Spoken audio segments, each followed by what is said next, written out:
कि कोई गुरुकुल इस पृथ्वी पे नहीं बना, तो इसीलिए उच्च शिक्षा के लिए इनको बृहस्पति जी के विश्वविद्यालय में भेज दिया जाए।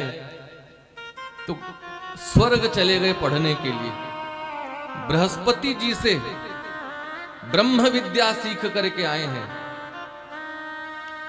भगवान कहते हैं वृष्णिनाम चास्मि उद्धव, जदुवंशियों में उद्धव मेरे ही स्वरूप हैं। इसीलिए गोविंद में और उद्धव जी में अणु मात्र का भी भेद नहीं है। और ब्रह्मर्षियों में ब्रह्मष्टि नाम, बृहस्पति साक्षात, ब्रह्मर्षियों में भगवान स्वयं बृहस्पति हैं।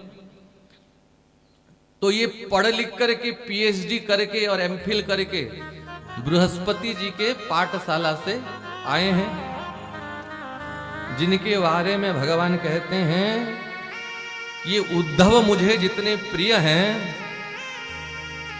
उतना जगत में कोई प्रिय नहीं है।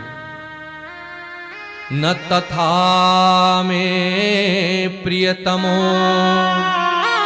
आत्मयो नीन शंकर, न च शंकर्षणः न श्री नैवात्मा च यथा भवान्। स्वयं भगवान उद्धव जी से कहते हैं, उद्धव मुझे मेरे पुत्र ब्रह्मा भी इतने प्रिय नहीं है। जगत में सबको अपना पुत्र प्रिय होता है, चाहे मनुष्य हो चाहे पशु हो, अपने पुत्र को कौन प्रेम नहीं करता, सभी प्रेम करते हैं। बिना गुण वाले पुत्र को तो प्रेम करते हैं, और पुत्र यदि गुणवान हो जाए और महान गुणों से युक्त हो जाए तो कौन उससे प्रेम नहीं करेगा। पिता की छाती चौड़ी हो जाती है पुत्र की महिमा गाते गाते, और ब्रह्मा जी जैसे पुत्र हो तो। पर ठाकुर जी कहते हैं मेरे पुत्र ब्रह्मा भी मुझे उतने प्रिय नहीं है। तो पुत्र इतना प्रिय नहीं होता। पुत्र का जो पुत्र है, नाती, दादा दादी को नाती से खूब प्रिय होती है, खूब प्रेम। यद्यपि भगवान शिव सनातन परमात्मा है, पर सृष्टि के क्रम में ब्रह्मा जी के भ्रुकुटियों के मध्य से भगवान शंकर का प्रादुर्भाव हुआ है। तो ब्रह्मा जी के पुत्र हुए भगवान शिव, तो भगवान के नाती हो गए कि नहीं? बोले ब्रह्मा जी हमारे पुत्र भी हमें इतने प्रिय नहीं हैं, और हमारे नाती भगवान शिव भी मुझे उतने प्रिय नहीं हैं।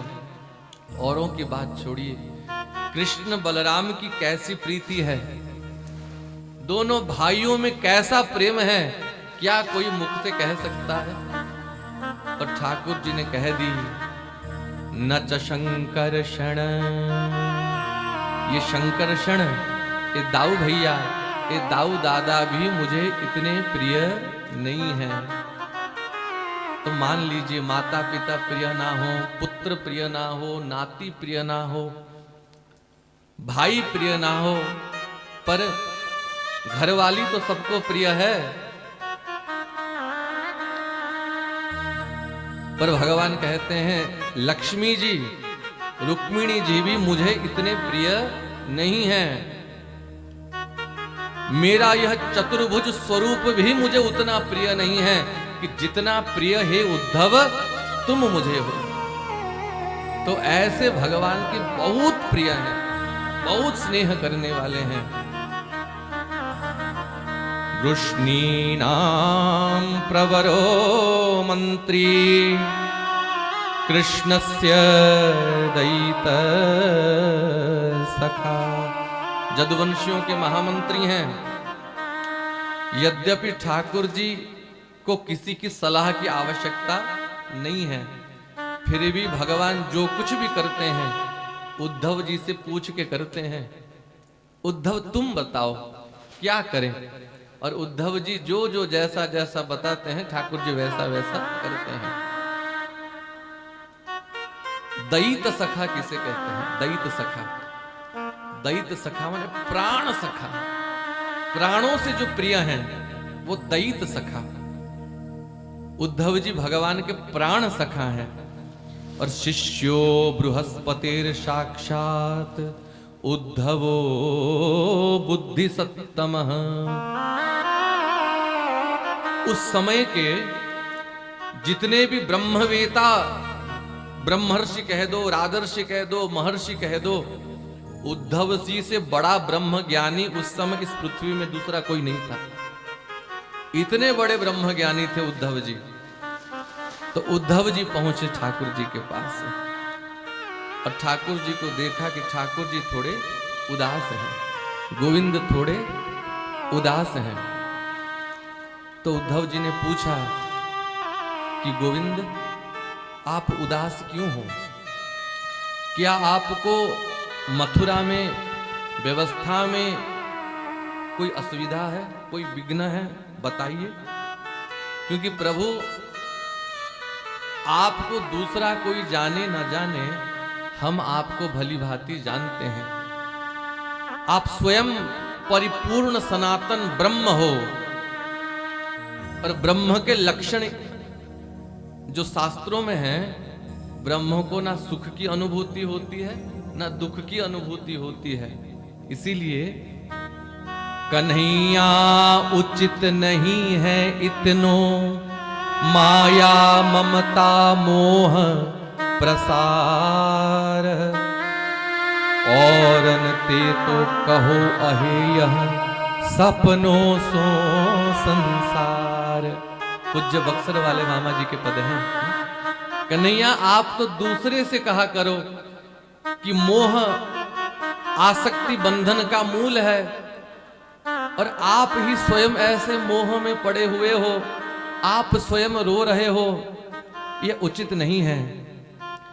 नेक कहूं आसक्ति होए तो बंधन को तैयार।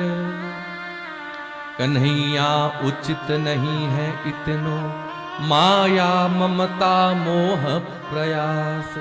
इसलिए कन्हैया आप ब्रह्म हो, और श्रेष्ठ जो आचरण करते हैं छोटे देख करके वही अनुकरण करते हैं। और आप ही ऐसे दुखी बन करके बैठोगे तो बड़े बड़े ब्रह्म ज्ञानी प्रभु आपसे क्या शिक्षा लेंगे? और आप किनकी मोह में पड़े हो? ठाकुर जी कहते हैं ना, ऊधौ मोहि ब्रज बिसरत नाही। उद्धव, मैं चेष्टा करने पर भी ब्रज को, ब्रजवासियों को भूल नहीं पा रहा हूं।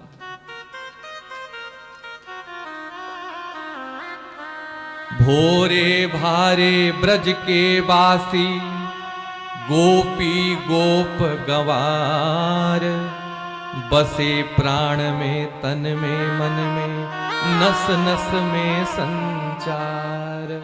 ये भोरे भारे ब्रजवासी ये मेरे प्राण में, मन में, हृदय में, मेरे नस नस में घुस गए हैं उद्धव। मैं चाहूं तो भी उनको भूल नहीं पा रहा हूं। वे गैया वे बच्छ दोहनी, खिरक दुहावत जाई। ग्वाल बाल संग करत कुलाहल, कांधे गही गही बाही। ये मथुरा कंचन की नगरी, मणिमुक्ता हल जाही। हे उद्धव, इस मथुरा में बड़े बड़े महल हैं, सोने चांदी के महल हैं, खाने को 56 भोग मिल जाता है, बढ़िया बढ़िया व्यंजन मिल जाते हैं, दास दासी हजारों सेवा करने के लिए सामने खड़े हैं। पर उद्धव, जब भी एकांत में बैठता हूं ना, मेरे कानों में बस 2 ही शब्द गूंजते हैं, कन्हैया, कनुआ, कान्हा, लाला। उद्धव, यहाँ 56 भोग खिलाने वाले तो हैं, योगेश्वर, जदुपति, जदुराज, वासुदेव, ऐसे बड़े बड़े नामों से बुलाने वाले तो हैं, पर मुझे कन्हैया कहकर के बुलाने वाले यहाँ कोई नहीं। माखन मिश्री खिलाने वाली